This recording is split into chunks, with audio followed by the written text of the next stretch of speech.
ஆட்சியாளர்கள் மனசுல விவசாயத்தை முன்னுரிமைப்படுத்த வேண்டும் என்கின்ற எண்ணம் வரணும். உதாரணத்துக்கு பாரத பிரதமர் நரேந்திர மோடி அவர்கள் வருகின்ற 19ஆம் தேதி கோயம்புத்தூருக்கு நேரடியா வர்றாங்க.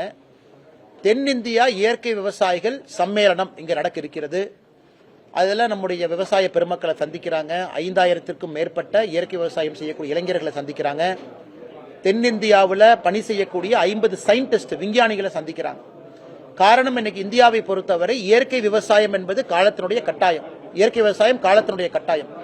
மண்ணில் இருக்கக்கூடிய கார்பன் கண்டென்ட் என்பது 0.5% கீழே போக ஆரம்பித்திருக்கிறது. 0.5% கீழே கார்பன் கண்டென்ட் மண்ணில் போயிருச்சுன்னா அந்த மண்ணை பொறுத்தவரை அது மலடுத்தன்மை அந்த மண்ணுக்கு வந்துடும். எதுவுமே இங்க விளைவிக்க முடியாது.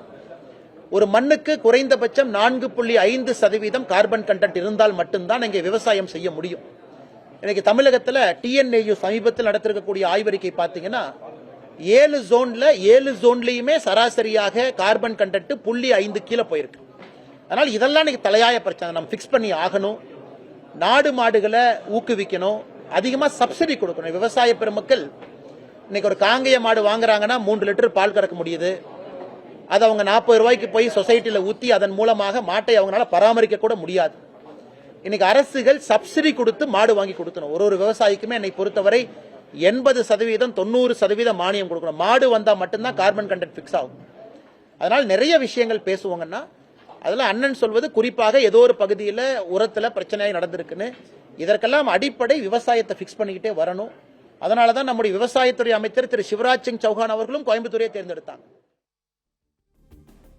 பிளே ஸ்டோர் மற்றும் ஆப் ஸ்டோரில் இருந்து பாலிமர் செயலியை QR கோடு மூலம் பதிவிறக்கம் செய்யுங்கள். செய்திகளை உடனுக்குடன் பெறுங்கள்.